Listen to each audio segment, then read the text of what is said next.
الشيطان الرجيم.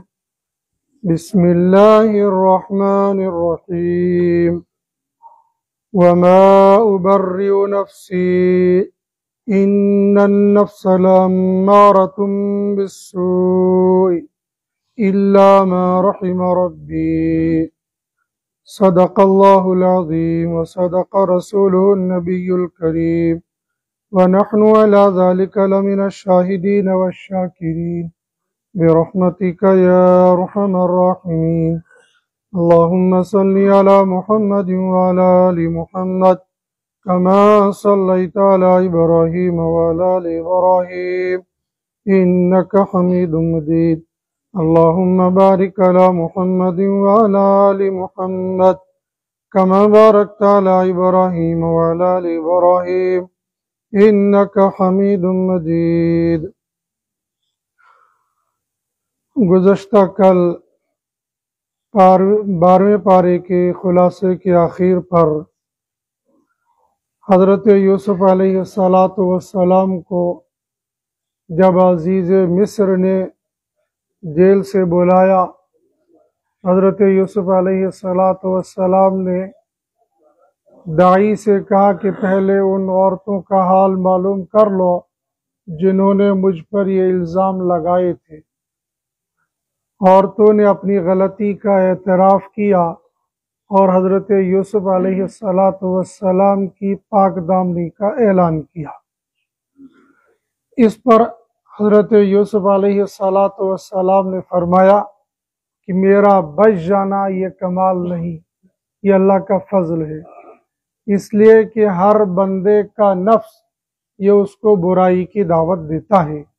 وَمَا أُبَرِّئُ نَفْسِي إِنَّ النَّفْسَ لَأَمَّارَةٌ بِالسُّوءِ، میں اپنے نفس کو اس سے بری نہیں سمجھتا، اس لیے کہ نفس تو انسان کو برائی کی دعوت دیتا ہے، بچانے والا اللہ کی ذات ہے۔ ایک ہوتا ہے نفس امارہ، ایک ہوتا ہے نفس مطمئنہ۔ نفس امارہ انسان کو ہمیشہ برائیوں کی دعوت دیتا ہے۔ حضرت یوسف علیہ السلام نے فرمایا نفس میرے اندر بھی ہے لیکن نفس امارہ نہیں۔ نفس امارہ کی خاصیت برائی کی دعوت دینا، مجھے اللہ نے ان برائیوں سے بچا لیا۔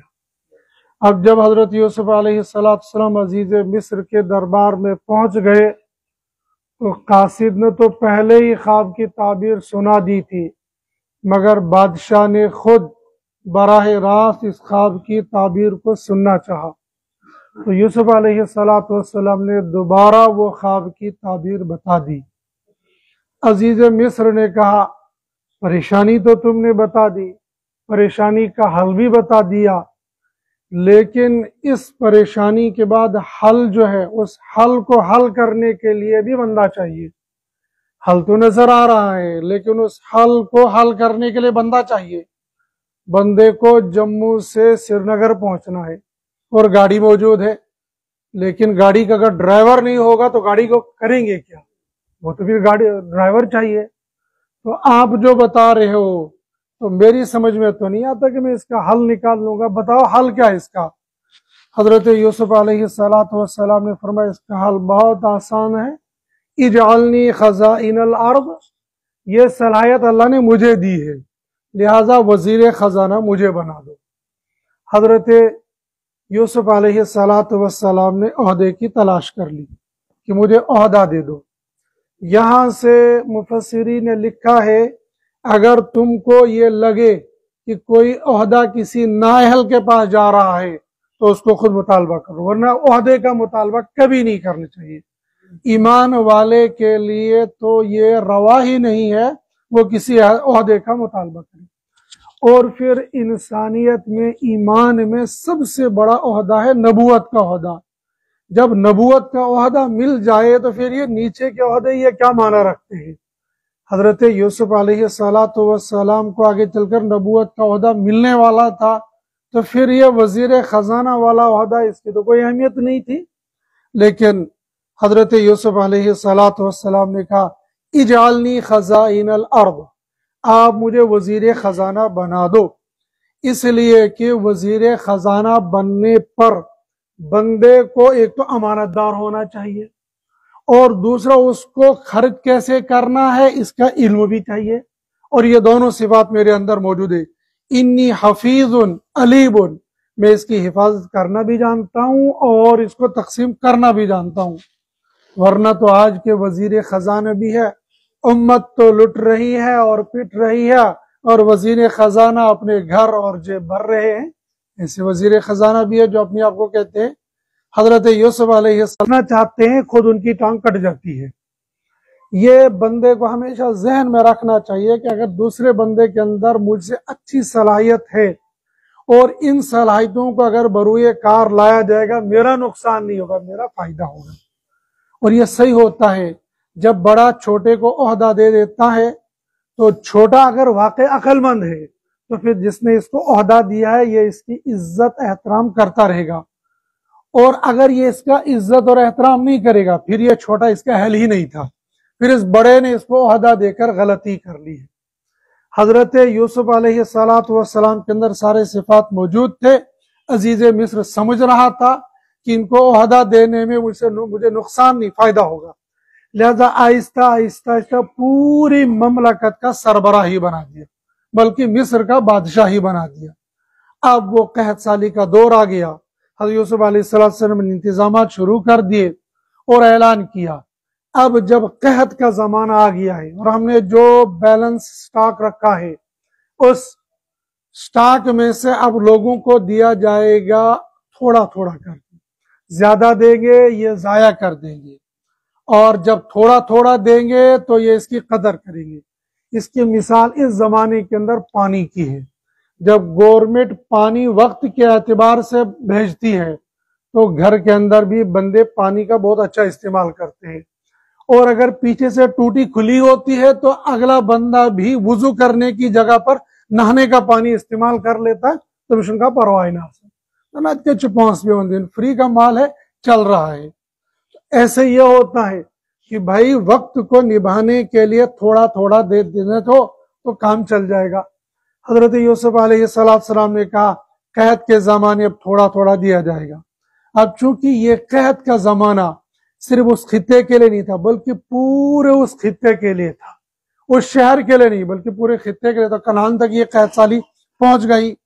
تو حضرت یعقوب علیہ السلام کے بیٹے 10 بیٹے تھے، پھر ان کی اولادیں تھی، تو خاندان بڑا تھا۔ قحط سالی کے زمانے کے اندر ان کو پتہ چلا گیا کہ مصر کا بادشاہ ہے، خیرات دے دیتا ہے، لہٰذا یہ بھی بھائی چل گئے یہاں سے، چلو ہم بادشاہ کے دربار میں خیرات لینے کے لیے جائیں گے۔ پہنچ گئے سارے بھائی 10 کے 10، حضرت بنیامین کو ساتھ نہیں لائے، صرف 10 لائے۔ وَجَاءَ إِخْوَةُ يُوسُفَ فَدَخَلُوا عَلَيْهِ فَعَرَفَهُمْ وَهُمْ لَهُ مُنْكِرُونَ۔ یہ سارے حضرت یوسف علیہ السلام کے دربار میں حاضر ہو گئے۔ حضرت یوسف فَعَرَفَهُمْ ان کو پہچان لیا، وَهُمْ لَهُ مُنْكِرُونَ لیکن وہ نہیں پہچان سکے۔ اب حضرت یوسف علیہ السلام نے جب پہچان لیا تو جو تقسیم کرنے والے تھے ان کو کہا بھائی ان کو تقسیم، جو گلہ دینا ہے ان کو گلہ دے دو، لیکن جو یہ جمع پونجی ساتھ میں لائے ہیں، جو قیمت اشیاء جو کچھ لائے ہوں گے ساتھ میں، وہ ان کے تھیلے کے اندر ڈال دینا، لیکن ان کو پتہ نہیں چلنا چاہیے۔ پھینک ڈال دی، اور یہاں سے پھر پوچھا حضرت یوسف علیہ السلام نے بھائی تم اتنے ہی ہو یا کوئی اور بھی ہے گھر میں؟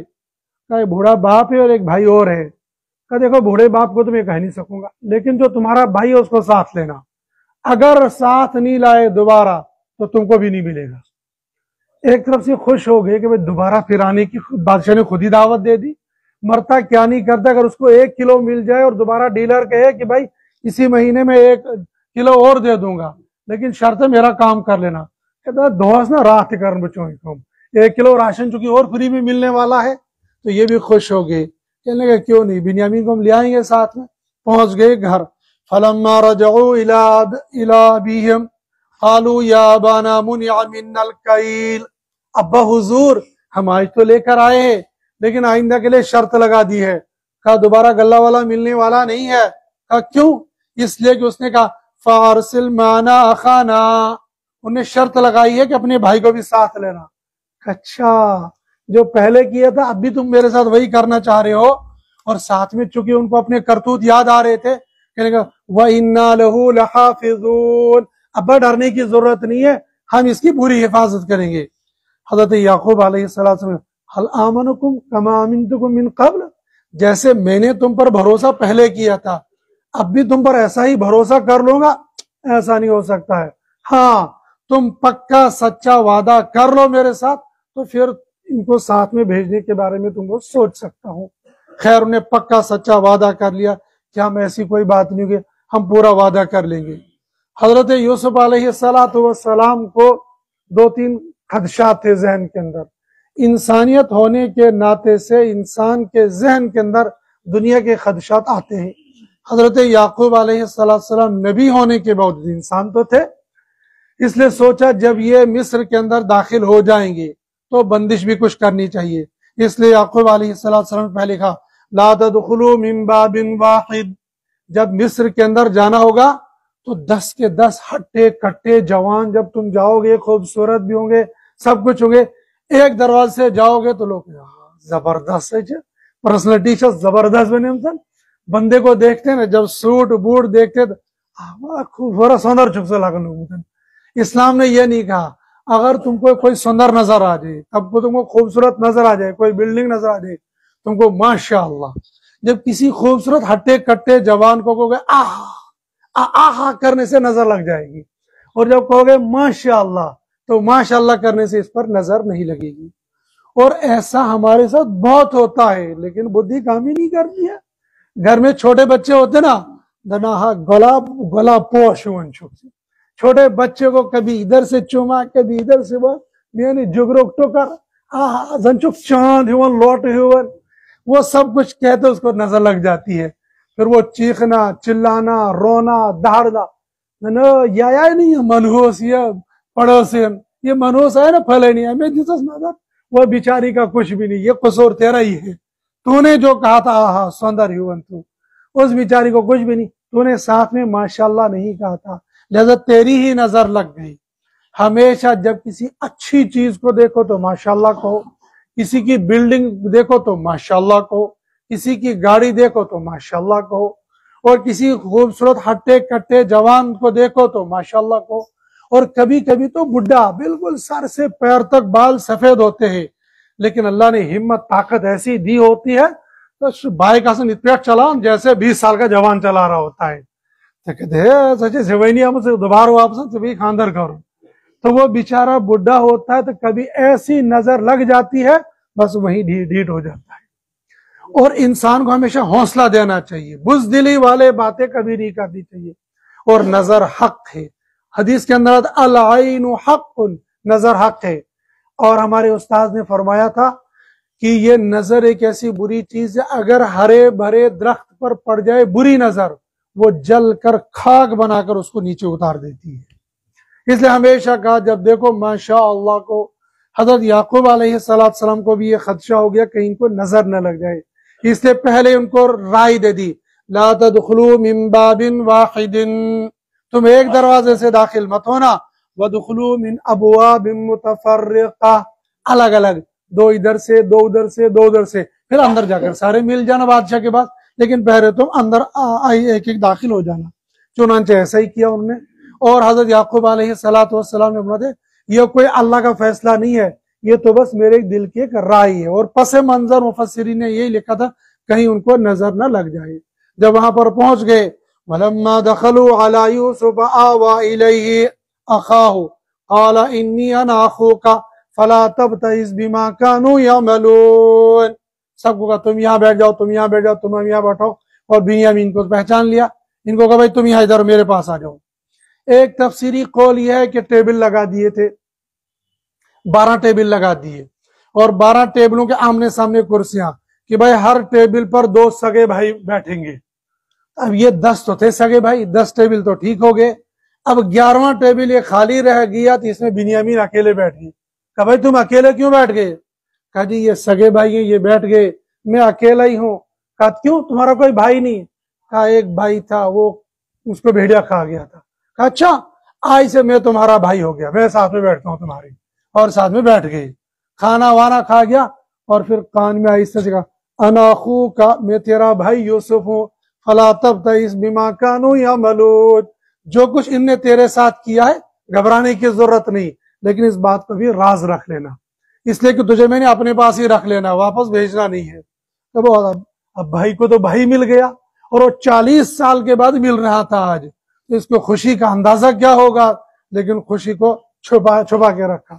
خیر جب اب گلہ دینے کی باری آ گئی تو گلہ دینے وقت ایک نئی ترتیب، پہلے وقت میں کہا تھا ان کو پیسے ان کے گلے کے اندر، ان کی بوریوں کے اندر ڈال دینا، اب جب گلہ دینے کا وقت فلما جہزهم بجہزهم جعل السقایۃ فی رحل اخیہ، اب کہا کہ بھائی جب ناپ تولنے کا اس زمانے کے اندر ترقی نہیں ہوتی تھی تو وزن نہیں ہوتا تھا، پرانی زمانہ وزن ہیٹ ہے، اصل ہمارے یہ زمانے اس کو ہیٹ کہتے ہیں، اور ہیٹ کا مطلب ایک لکڑی کا ایک پیمانہ، اس کو مد بھی کہتے تھے، ایک لکڑی کا پیمانہ، اس کو پیالہ کو، کٹورا کو، لکڑی کا تم کچھ بھی ہوتا تھا وہ، اور شاید لگتا ہے اس زمانے کے اندر بھی وہی کٹورا رہا ہوگا۔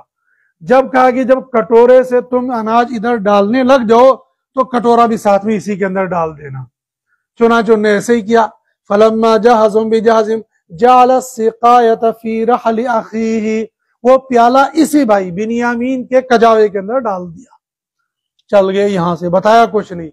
جب یہ شہر سے باہر نکلنے لگے ایک بندہ پیچھے سے گیا، فأذن مؤذن ایتها العیر انکم لسارقون، او قافلے والو تم تو چور ہو۔ ان نے دیکھا چور کیسے چوری ہو سکے، کہا تم نے ہمارا کجاوا چوری کیا ہے، کہا استغفر اللہ استغفر اللہ، تمہیں معلوم نہیں ہم نبی کی اولاد میں سے ہے، ہم روئے زمین پر فساد پھیلانے کے لیے نہیں آئے ہیں، چوری کرنا تو فساد پھیلانا ہے۔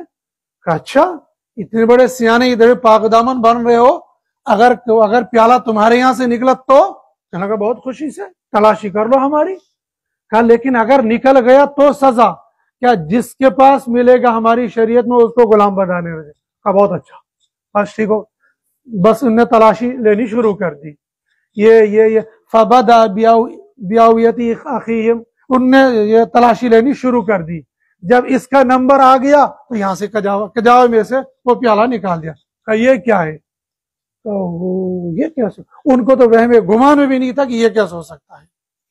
اب ان کو غصہ آ گیا اور غصے پر کہنے کا قالوا ان یسرق فقد سرق اخ له من قبل، کوئی بات نہیں، اگر اس نے آج چوری کی ہے نا اس کے بھائی نے پہلے بھی چوری کر لی ہے، اور اشارہ دیا تھا حضرت یوسف علیہ السلام کی طرف ہی، اور وہ واقعہ یہ تھا کہ بچپن میں حضرت یوسف کو ان کی پھوپھی اپنے ساتھ لے گئی تھی دودھ پلانے کے لیے، اور بچہ تو اپنا ہو یا پرایا ہو پیار تو اس پر آتا ہی ہے، اور پھوپھی کو تو اپنے بھتیجوں پر بے انتہا پیار ہوتا ہے، چاہے وہ کچھ بھی کر لے، سارے برتن توڑ دے، لیکن پھوپھی کو اپنے بھتیجے بہت پیارے ہوتے، اور یوسف کیوں نہیں پیارا ہوگا، یوسف تو تھا ہی یوسف۔ اس نے کیا کام کیا، اس نے ایک چیز حضرت یوسف کے کمر بند کے ساتھ باندھ دی، اور وہ جانتی تھی بھائی کی شریعت میں چور کی سزا یہ ہے کہ اس کو واپس کر دیتے ہیں، واپس ادھر شور مچا دیا، وہ میرا کمر بند گم ہو گیا، پہنچ گئی وہاں، بھائی جان تمہارے بیٹے نے میرا کمر بند چوری کیا ہے۔ کہا بھائی یہ چھوٹا بچہ ہے کیسے چوری کرے گا، تلاشی لی تو نکلا، وہ تو رکھا تھا وہ تو نکلنا ہی تھا، تو کہنے کہ اب اس کی تمہاری شریعت ہے کہ جس کو میرے ساتھ بھیج دو، ٹھیک ہے لے جاؤ، لیکن بھائی تو بھائی تھا نا، بھائی سمجھ گیا یہ چوری نہیں، یہ تو میری بہن کی ایک سازش ہے، اور وہ سازش بری نہیں تھی، وہ تو بھتیجے کو اپنے ساتھ لینے کی تھی، اور بھائیوں کو بھی اس کا پتہ تھا، اسی کی طرف یہ اشارہ دیا ان یسرق فقد سرق اخ له من قبل، اگر اس نے چوری کی ہے تو اس سے بھائی نے اس سے پہلے چوری کر لی ہے، یہ کوئی بڑی بات نہیں ہے۔ قرآن کہتا ہے حضرت یوسف علیہ السلام کو ان کی اس بات پر بڑا غصہ آ گیا، لیکن خاموش ہو کر چپ رہے، تاکہ کیونکہ آگے مقصد حاصل کر لینا تھا، اور مقصد یہ تھا کہ ان کو روک لینا تھا۔ اب جب روک لیا، خود ہی یہ اعلان کر چکے تھے جس کے پاس یہ پیالہ نکلے گا اس کو روک لینا ہے، کہا بھائی بھیجو۔ اب آ گئی، کہنے لگے بادشاہ سلامت ایھا العزیز ان له ابا شیخا کبیرا فخذنا احدنا مکانہ انا نراک من المحسنین، بادشاہ سلامت تم جانتے ہو اس کا باپ بوڑھا ہے، بدھی یہ نہیں کہا کہ ہمارا باپ بوڑھا ہے، بلکہ یہ کہیں گے ان له ابا شیخا، اس کا باپ بوڑھا ہے، یعنی سوتیلا پن جب اندر اندر سوتیلا پن ہوتا ہے نا تو وہ اپنی قدرت نکالنے کے لیے کچھ بھی کر لیتا ہے. یہاں بھی کہا اس کا باپ بوڑھا ہے، حالانکہ باپ تو ان کا نہیں تھا اور پریشانی انہی کو ہونی تھی اور باپ تو پہلے سے پریشان تھا. لہٰذا آپ ایک کام کیجئے کہ ہم میں سے ہم جو 10 ہٹے کٹے یا احدنا مکانہ ہو، اس کی جگہ پر ہم میں سے کسی ایک کو پکڑ لو لیکن اس کو چھوڑ دو، اس لیے کہ وعدہ کر چکے تھے اب یہ نہیں ہوگا. اب جب حضرت یوسف سب کچھ ایک پلان کے تحت ہو چکا تھا، کہا نہیں یہ کیا سب معاذ اللہ ان ناخذ، اللہ کی پناہ ہم چور کی جگہ دوسرے چور کو پکڑ لیں گے، یہ کیسے ہو سکتا ہے. اب ان کا سب سے بڑا بھائی یہودا تھا، کہ لگا بھائی ادھر جاؤ دیکھ لو، تم نے اپنے باپ سے وعدہ کر چکے ہو اور اب کیا ہوگا. دیکھو ایک بات تو خری تم سن لو، تم کو جانا ہے تو جاؤ، میں تو یہاں سے ٹالوں گا نہیں، اس لیے کہ اس وقت ہم بالکل بے قصور ہیں. تب تو ہمارا قصور تھا لیکن آج ہم بے قصور ہیں، آج میں یہاں سے ٹالوں گا نہیں. اور جا کر باپ سے کہہ دو کہ تمہارے بیٹے نے چوری کی ہے اور اگر ہم پر یقین نہیں آتا ہے فاسأل القریہ، ان گاؤں والوں سے پوچھ لو اس نے واقعی چوری کر لی ہے. جب گئے گاؤں والے بھی گئے، جو ساتھ میں آئے تھے وہاں پہنچ گئے تو حضرت یوسف علیہ السلام کی ابا حضور نے کہا بل سولت لکم انفسکم امرا فصبر جمیل. بالکل یہی الفاظ حضرت یعقوب علیہ السلام نے اس وقت بھی کہے تھے جب یوسف علیہ السلام کا قضیہ ہوا تھا، اور آج جب بنیامین کا قضیہ ہوا تب بھی بیائی نے یہی کہا بل سولت لکم انفسکم امرا، یہ تمہارا گھڑا ہوا واقعہ ہے، فصبر جمیل، میں اس پر صبر ہی کروں گا. وہاں پر بھی یہی کہا، حالانکہ وہاں پر یہ بھائی جھوٹے تھے اور بات حضرت یعقوب نے یہی کہی، اور آج بھائی سچے تھے لیکن حضرت یعقوب نے پھر وہی کہی. یہاں سے معلوم ہو گیا انبیاء علیہ السلام کو غیب کا علم نہیں. اگر غیب کا علم ہوتا تو وہاں جھوٹے ان کے جھوٹے ہونے پر یہی، آج تو یہ سچے تھے، آج تو یہ نہیں کہنا چاہیے تھا، آج اتنا کہتے فصبر جمیل تو ٹھیک تھا، لیکن یہی کہا بل سولت لکم انفسکم امرا، یہ تو تمہارا گھڑا ہوا ہے، میں صبر ہی کر لوں گا. عسى الله ان ياتيني بهم جميعا، ایک امید ظاہر کی، امید ہے اللہ پاک ان سب کو گھیر کے میرے پاس لے آئیں گے. سب کا، یوسف تو پہلے گئے تھے، بنیامین بھی گئے اور آج بڑا بیٹا بھی وہیں رہ گیا تھا، اس لیے کہ سب کو گھیر گھار کے اللہ پاک یقینی طور پر لے آئیں گے. اب یہ تو 2 مرتبہ آ گئے تھے، اب تیسری مرتبہ پھر داخل ہو گئے. فلما دخلوا علیہ قالوا یا ایھا العزیز مسنا وأهلنا الضر وجئنا ببضاعة مزجاة فأوف لنا الكيل وتصدق علينا. اب تیسری مرتبہ حضرت یعقوب علیہ السلام نے ان کو بھیجا غلہ لینے کے لیے نہیں، بلکہ حضرت یوسف علیہ السلام کے پاس نظر و نیاز لے کر بھائی جو کچھ پونجی ہے یہ لے لو. اور چونکہ وہ جرم کر کے انہیں روکا ہے لہذا بطور فدیہ یہ دے دو اور ان کو چھڑا کر لے، چونکہ وہ غلام بنا چکے تھے اور غلام کو چھوڑانے کے لیے اجرت دینی پڑتی تھی. تو حضرت یعقوب علیہ السلام نے کہا یہ لو اس کو دے دو بادشاہ کو، لیکن مجھے لگتا ہے بادشاہ نیک فطرت والا ہے، وہ ایسا نہیں کرے گا، لہذا مجھے امید، اسی لیے کہتا عسى الله ان ياتيني بهم جميعا، اللہ ان سب کو لوٹا کر لائیں گے اور جاؤ تم یوسف کو ڈھونڈ لو، ممکن ہے تم کو یوسف مل جائے گا. یہ باپ کہنے لگے ابا آپ تو بالکل سٹیا گئے ہیں، اب آپ کا دماغ اچھے سے کام نہیں کر رہا، بڑھاپا غالب ہو گیا ہے. کہا بھائی ایسا کچھ نہیں ہے، جاؤ تم تلاش کرو، مجھے امید ہے تم کو یوسف مل جائیں گے. چنانچہ یہ لوگ گئے اور کہنے لگے بادشاہ سلامت، آپ نے ہم کو، ہمارے ماں باپ کو بہت تکلیف پہنچائی، ہمارے بھائیوں کو روک کر ہمیں بہت تکلیف پہنچائی ہے، لہٰذا یہ نظر و نیاز لے لو اور ہمارے بھائی بنیامین کو چھوڑ دو، ہمیں بس ہمارا بھائی چاہیے. اب حضرت یوسف علیہ السلام اب بہت ہو گیا، اب تو ان کو تو اپنا راز بتا ہی دینا چاہیے. اس لیے انہوں نے کہا کہ حضرت یوسف علیہ السلام حل علمتم ما فعلتم بیوسف، تمہیں کچھ یاد ہے تم نے یوسف کے ساتھ کیا کیا؟ اب حیران میں پڑ گئے، سمجھ تو رہے تھے کچھ معاملہ گڑبڑ ہے. کہنے لگے انت یوسف، کہنے لگے آپ یوسف ہو؟ انا یوسف ھذا اخی، یہ میں یوسف ہوں اور یہ میرا بھائی ہے. قد من اللہ علینا، اللہ نے ہم پر احسان کیا ہے. اب خوش بھی ہو گئے اور نادم بھی ہو گئے. خوش اس معنی کر ہو گئے کہ بھائی معاملہ تو نکل گیا، بھائی بھی مل جائے گا، لیکن شرمندہ اس معنی کر ہو گئے تو ہم نے تو پہلے یوسف کو کنویں میں ڈالا تھا، پھر اس کو بیچ بھی دیا تھا، اور آج یہ بادشاہ ہے، آج تو واقعی یوسف کی تلوار ہوگی ہماری گردن ہوگی، تب تو ہم نے باندھ کے نیچے ڈالا تھا، آج ہماری گردن اڑائی جائے گی۔ اب جب دیکھا یوسف علیہ السلام نے بڑے شرمندہ ہو گئے، فوراً کہا لا تثریب علیکم اليوم، آج تم سے کوئی مواخذہ نہیں ہوگا۔ جب مواخذہ نہیں ہوگا تو خوش ہو گئے، کہنے لگا اب کیا کرنا ہے؟ کہ اب تم کو یہ کم کرنا ہے، اذهبوا بقمیصی ھذا، یہ میرا کرتا لے جاؤ، فالقوہ علی وجہ ابی، میرے باپ کے چہرے پر اس کو ڈال دو، یأتی بصیرا، جو والد محترم میری محبت میں آنسو بہا بہا کر نابینا ہو گئے ہیں، ان کی وہ بینائی لوٹ آ جائے گی۔ خوش ہو گئے۔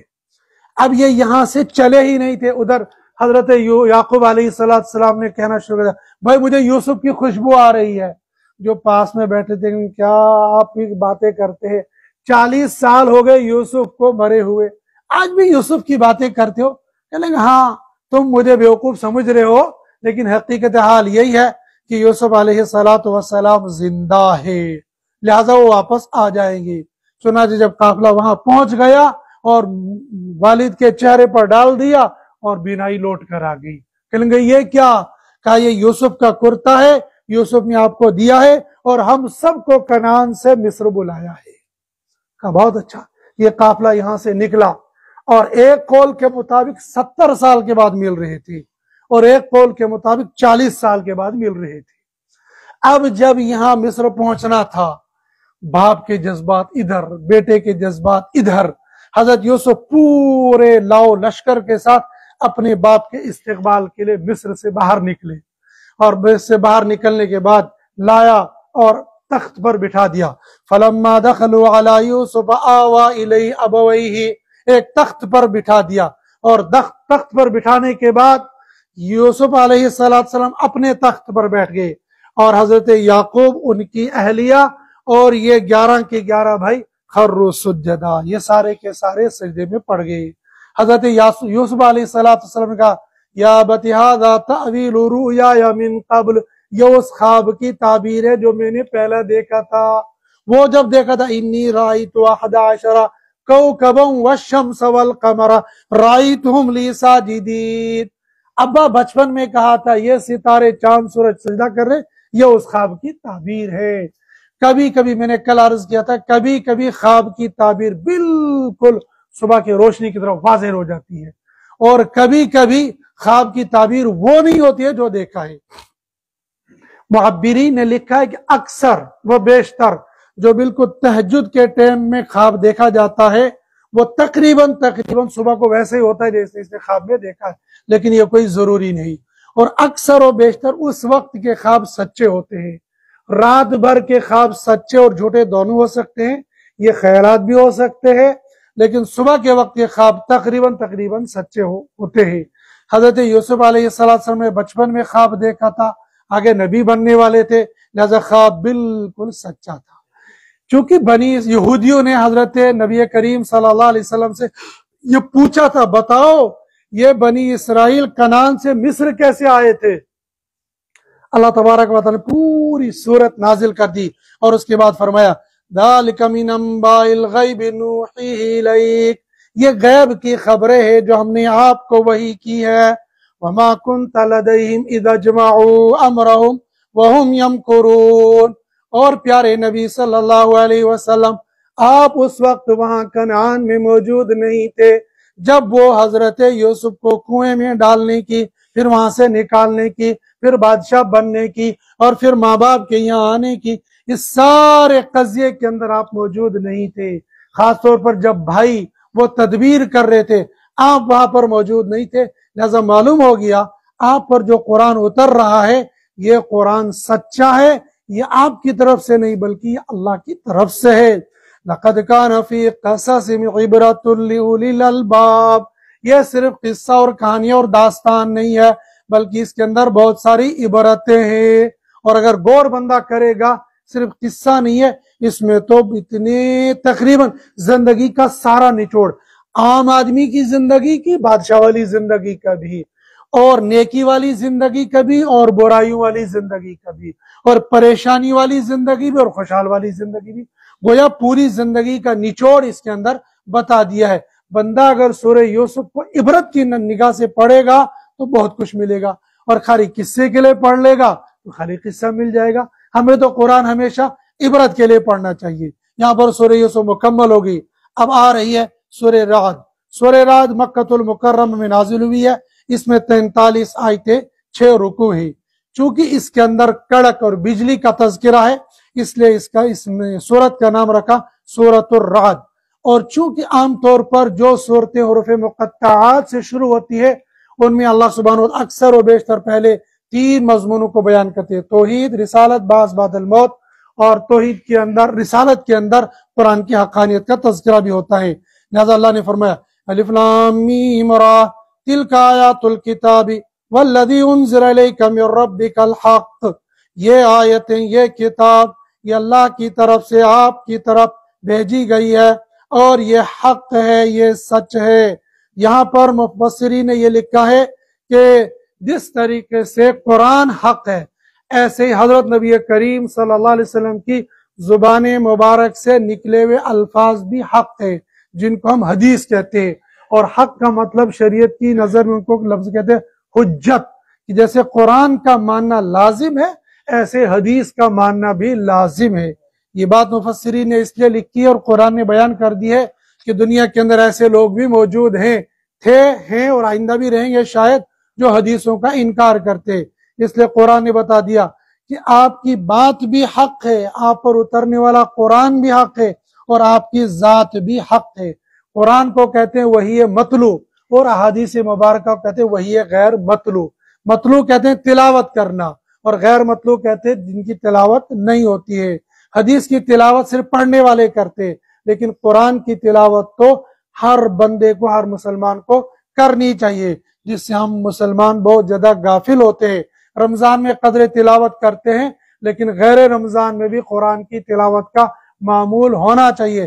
کم سے کم درجہ یہ ہے کہ مسلمان روزانہ 1 رکوع تو پڑھ ہی لے، ورنہ حق تو یہ ہے کہ 1 پارہ پڑھ لے۔ صحابہ روزانہ 1 منزل پڑھتے تھے، قرآن کی 7 منزل ہیں، 7 دن کے اندر وہ قرآن مکمل کر لیتے تھے۔ ہم اگر 7 دن میں نہیں پورا کرتے تو کم سے کم 1 مہینے میں تو پورا کر لیں، اور اگر 1 مہینے میں پورا نہیں کرتے تو کم سے کم 3 مہینے میں تو پورا کر لیں۔ لیکن بہرحال قرآن کے جیسے سمجھنے اور عمل کرنے کا حق ہے، ایسے قرآن کو پڑھنے کا بھی حق ہے۔ اللہ سبحانہ و تعالیٰ نے اپنی قدرت کاملہ کا تذکرہ اور کیا، اللہ الذی رفع السماوات بغیر عمد ترونها، اس آسمان کو بغیر کسی پلر کے کھڑا کر دیا ہے۔ ثم استوى علی العرش، پھر اللہ عرش پر مستوی ہو گئے۔ وسخر الشمس والقمر، چاند اور سورج کو تابع بنا دیا۔ کل یجری لاجل مسمی، ان میں سے ہر ایک اپنے مستقر کی طرف جا رہا ہے۔ یدبر الامر یفصل الآیات لعلکم بلقاء ربکم یوقنون، یہ سب اس لیے بیان کیا جاتا ہے تاکہ تم بعث بعد الموت کے بارے میں یقین کر لو، اور جس کو مرنے اور مرنے کے بعد حساب دینے کا یقین ہے وہ انشاءاللہ نیکی کی راستہ اختیار کر لیتا، اور جس کو آخرت کا ڈر خوف نہیں ہوتا ہے تو اس کے لیے تو برابر یہ نیکی ہو یا بدی ہو، اس کے لیے یہ ساری چیزیں برابر ہوتی ہیں۔ اللہ سبحانہ و تعالیٰ نے حق اور باطل کی مثال بیان کی ہے۔ انزل من السماء ماء فصالت اودیۃ بقدرها فاحتمل السیل زبدا رابیا، کہ انسان کبھی دنیا کے حالات کو دیکھ کر کہتا ہے وہ دنیا غالب آ گئی اور اسلام مغلوب ہو گیا۔ قرآن نے کہا ایسا نہیں ہے، یہ باطل تو ایسا جیسا آسمان سے جب بارش اترتی ہے پھر سیلاب ہو جاتا ہے، اور سیلاب اتنا تیزی کے ساتھ ہوتا ہے، کنکر پنکر درخت جھاڑی سب بہا کر لے جاتے ہیں، اور اس کے اوپر ایک جھاگ بنتی ہے، پانی کے اوپر ایک جھاگ بنتا ہے، یعنی نہ وہ پانی ہوتا ہے، بس پانی جو ہی نیچے آ گیا جھاگ ایک دم ختم ہوتی ہے۔ اللہ فرماتے یہ جو باطل ہے نا، یہ باطل بالکل یہ جھاگ ہے۔ فَأَمَّا الزَّبَدُ فَيَذْهَبُ جُفَاءً وَأَمَّا مَا يَنْفَعُ النَّاسَ فَيَمْكُثُ فِي الْأَرْضِ، یہ جو لوگوں کے اندر کہتے ہیں ہمارے علاوہ کوئی نہیں، یہ ریل پیل، یہ تو جھاگ ہے، کچھ دن یہ چلتا ہے اور پھر کچھ دن کے بعد یہ ختم ہو جاتا ہے۔ لیکن جو لوگوں کے نفع بخشی کے لیے ہوتے ہیں وَأَمَّا مَا يَنْفَعُ النَّاسَ فَيَمْكُثُ فِي الْأَرْضِ، وہ ہوتے تو بہت تھوڑے سے ہیں، مضبوط پتھر نیچے رہ جاتے، مضبوط لکڑی نیچے رہتے، گھاس پھوس سب اڑ جاتا ہے، لیکن اس وقت یہ بندہ سمجھتا اب کچھ بچنے والا نہیں ہے۔ جب 2014 میں سیلاب آ گیا تو توی کے آس پاس کہنے لگے سب گیا، اور کشمیر میں چونکہ پانی آ گئے کہنے لگے بندے بھی گئے، مکان بھی گئے، زمین بھی گئی، گاڑی بھی گئی۔ لیکن جب پانی نیچے اتر گیا، مکان بھی وہیں تھے، مکین بھی وہیں تھے، تھوڑی بہت خرابی ہو گئی لیکن سب کچھ وہیں رہ گیا، جو مستقیم تھا وہیں رہ گیا، جو کچھ ریلا آنا تھا وہ ریلا لے کر چلا گیا۔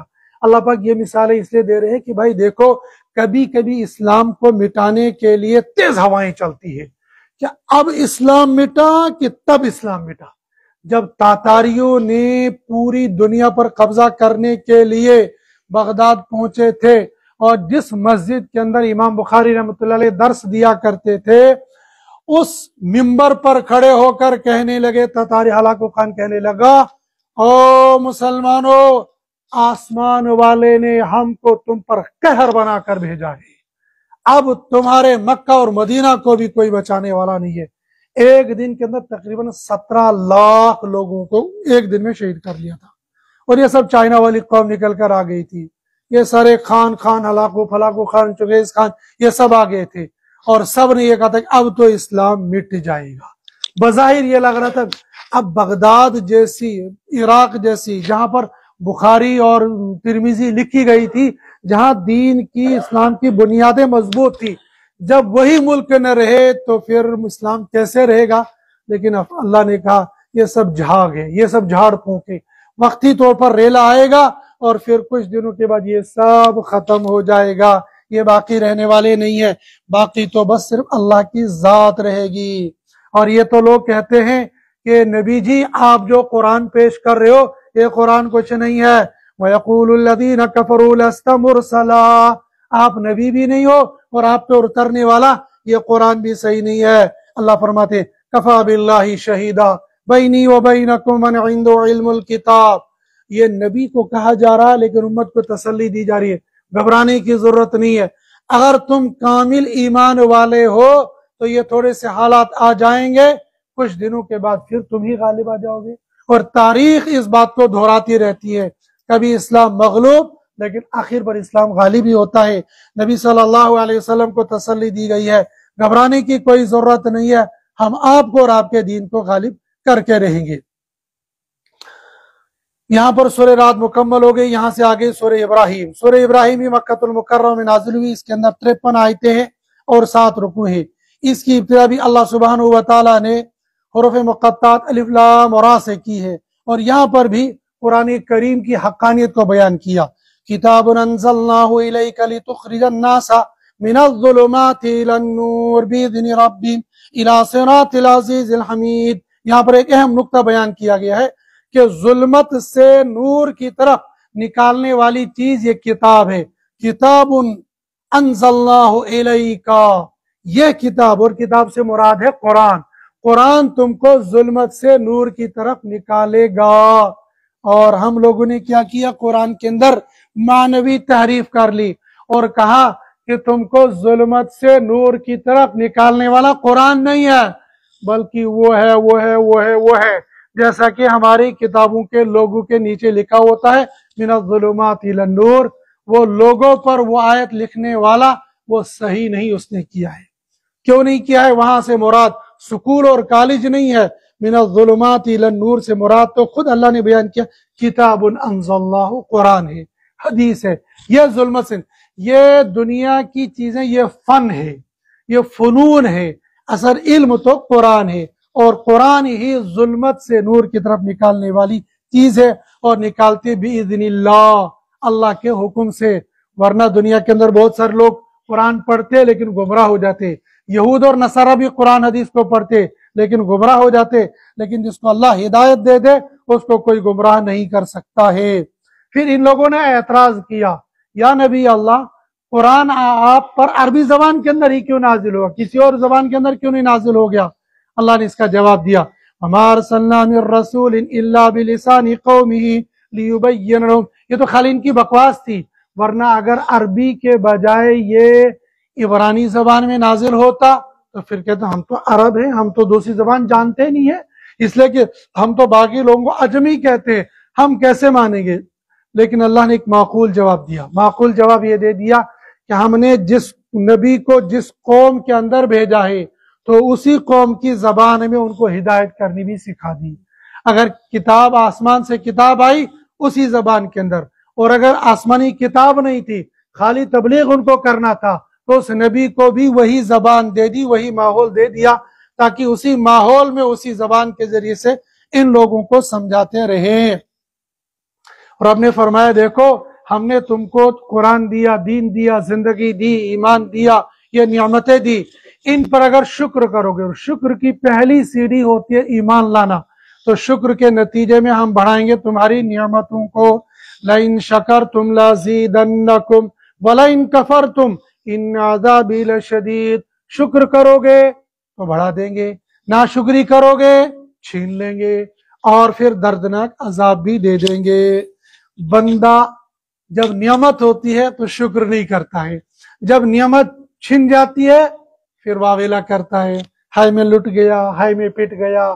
بندے ایمان والے کو کہا جب نعمت ملے گی تو شکر کرنا، اور جب چھن جائے تو صبر کر لینا، نہ تو اس وقت تکبر کرنا اور نہ اس وقت واویلا کرنا.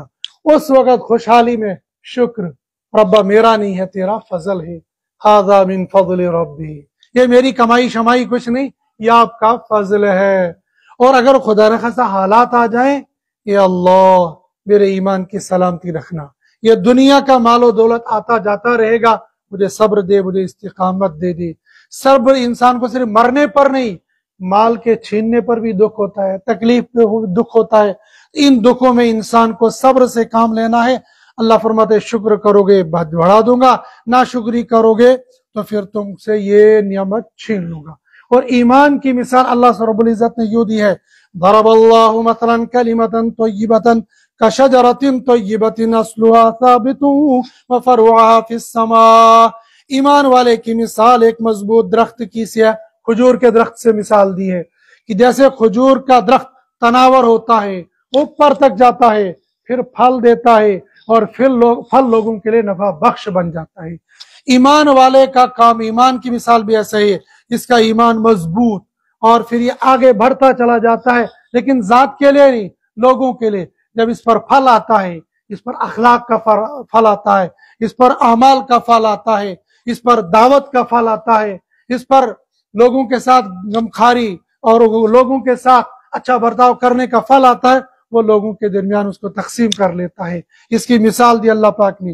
اور جو لوگ کافر ہیں ان کی مثال اللہ تبارک و تعالیٰ نے ایک خاردار درخت کے ساتھ دی ہے. آخر پر چونکہ حضرت ابراہیم علیہ السلام کے نام سے اس سورت کا نام ہے، ابراہیم علیہ السلام کا تذکرہ کیا، اور مکہ چونکہ آباد ہوا تھا حضرت ابراہیم علیہ السلام کی وجہ سے، اس نے ابراہیم علیہ السلام کی دعا کا تذکرہ کیا. اذ قال ابراہیم رب اجعل هذا البلد آمنا، اے اللہ اس شہر کو امن کا گہوارہ بنا دینا. اور واقع مکہ المکرمہ امن کا گہوارہ ہے. وَجُنُبْنِي وَبَنِيَّ نَعْبُدَ الْأَصْنَامَ، مجھے اور میری اولاد کو بتوں کی پوجا سے بچا لینا. اور بھی دعائیں کی تھی کہ اللہ اس کو پھلوں سے آباد کر لینا. پھل اللہ پاک نے مانگے، کھیتی باڑی، حضرت ابراہیم علیہ السلام نے پھل مانگے، کھیتی باڑی نہیں مانگی. اس لیے کہ کھیتی باڑی میں محنت کرنی ہے، اور بندہ کھیتی باڑی میں لگے گا تو پھر عبادت میں کم وقت ملے گا. اور پھل فروٹ ایک مرتبہ درخت لگا دیے پھر توڑ دیے تو بس اس میں محنت زیادہ نہیں لگے گی، وقت بھی زیادہ نہیں لگے گا. اس لیے ہمارے استاد محترم مشکات شریف کا درس دیتے فرمایا کرتے تھے، بھائی اللہ پاک سے بڑا کاروبار نہیں مانگنا، اللہ پاک سے عافیت والا رزق مانگ لینا. اور یہ مانگنا اے اللہ اتنا دے جس سے مجھے کسی کے سامنے ہاتھ پھیلانے کی ضرورت نہ پڑے. اتنا مل جائے گا تو کافی ہے. زیادہ مال مل جائے گا تو پھر عبادت سے بھی رہ جاؤ گے، پھر کام سے بھی رہ جاؤ گے، اور بالکل ہی نہ مل جائے گا تو پھر اس کے پیچھے لگ جاؤ گے. اس لیے ہم سب کو ہمیشہ اللہ سے عافیت والا رزق مانگنا چاہیے. اللہ ایسا رزق دے دے جس میں عافیت ہو، اور عافیت یہ ہوگی نہ تو لوگوں کے سامنے ہاتھ پھیلانا پڑے گا، اور زیادہ دنیا داری میں لگ جانا یہ بھی تو مصیبت ہے، اس لیے کہ پھر عبادت میں وقت کرنے کے لیے وقت نہیں ملے گا۔ اس لیے ابراہیم علیہ السلام نے اپنی اولاد کے لیے اپنے لیے دعا کی ہے، وہ من ذریتی، یہاں سے مفسرین نے لکھا ہے کہ جب باپ دعا کرے تو اپنی اولاد کے لیے بھی دعا کرنی چاہیے، اور اپنی اولاد کے لیے ایمان کی، اعمال کی، ہر طرح کی دعا ان کے لیے کرنا چاہیے۔ لیکن ہمارے یہاں الٹا ہے، ہمارے یہاں کیا ہے، نہ باپ اولاد کے لیے دعا کرتا ہے اور نہ اولاد ماں باپ سے دعا لیتی ہے۔ اگر اولاد پر پریشانی آ جائے تو چل جائیں گے اس سے دعا کرنے، اس سے دعا کرانے کے لیے، اور اولاد جاتی ہے دوسروں کے پاس دعا کرانے کے لیے، ماں باپ سے دعا نہیں کراتے ہیں۔ اولاد کو چاہیے کہ ماں باپ سے دعا کرائیں، اور ماں باپ کو چاہیے کہ اپنی اولاد کے لیے دعا کرے، اس لیے کہ ماں باپ کی دعا اللہ کے ساتھ براہ راست پہنچ جاتی ہے، بیچ میں کوئی پردہ نہیں ہے۔ میں آپ کے لیے دعا کروں یہ کوئی گارنٹی نہیں ہے کہ وہ قبول ہو جائے، آپ میرے لیے دعا کرو گارنٹی نہیں کہ ابھی یہ قبول ہو جائے، لیکن ماں باپ جب اولاد کے لیے دعا کرتے ہیں تو وہ ڈائریکٹ قبول ہو جاتی ہے۔ اس لیے اولاد کے لیے دعا کرنی چاہیے، اور اولاد کو تعلیم دے دی ہے پاس ہونے کے لیے، رزلٹ آنے کے لیے، وہاں انٹرو دیا ہے وہاں کی کامیابی کے لیے۔ مسجد جائیں گے، امام صاحب محاذ خضر کے دعا میں انٹرو دیتمتن، وہ پیر صاحب میرے لیے دعا کر لے رہا، میں نے انٹرو دیا ہے، یعنی ساری دنیا کے پاس جائے گا، ماں کے پاس جائے گا، اماں آج فجر میں میرے لیے دعا کرنا، میرا رزلٹ آنا، ماں سے نہیں کہ ماں جنس دعا کیا تھی، اس نے نمازی نے پڑھا۔ ارے یہ بے نمازی ماں کی دعا بھی تیرے حق میں اس نمازی سے زیادہ قبولیت کے درجہ رکھتی ہے، اس لیے کہ یہ ماں ہے، اس سے جو دعا نکلے گی وہ دل سے نکلے گی، مجھ سے جو دعا نکلے گی وہ زبان سے نکلے گی، اس کا دل کے ساتھ کنیکشن ہو جائے، اگر کیفیت بن گئی تو ہو سکتا ہے، اگر کیفیت نہیں بنی تو بس تو امام صاحب دعا تو کر لیں گے لیکن یہ الفاظ ہوں گے۔ لیکن باپ یا ماں جب دعا کرتی ہے، اے اللہ میرا یہ معصوم بیٹا، میرا یہ معصوم بچہ، اس کو کسی کا محتاج نہیں بنانا، جب اس کی محتاجی کا لفظ بولے گا نا تو ماں باپ کے رونگٹے کھڑے ہو جائیں گے، وہ کانپ جائیں گے، اس وقت دل سے دعا نکلے گی۔ اس لیے اولاد کے لیے دعا ضرور کر لینی چاہیے۔ حضرت ابراہیم علیہ السلام نے اولاد کے لیے دعا کی۔ آخر صورت پر اللہ سبحانہ وتعالی نے آخرت کا تذکرہ، وَأَنذِرِ النَّاسِ، لوگوں کو آخرت سے ڈرا لو، اور آخر پر اللہ پاک نے کہا یہ جو بیان کیا گیا ہے هَذَا بَيَانٌ لِلنَّاسِ، یہ لوگوں کے لیے بیان کیا گیا ہے تاکہ یہ آخرت کے لیے تیاری کر لیں گے۔ اللہ پاک مجھے آپ کو قرآن پاک پڑھنے، سننے، سمجھنے اور اس کے مطابق زندگی گزارنے کی توفیق نصیب فرمائے۔ اس کے ساتھ ہی 13ویں پارے کا خلاصہ مکمل ہو گیا۔ وآخر الدعوانا الحمدللہ۔ تکبیر، نعرہ تکبیر، نعرہ تکبیر۔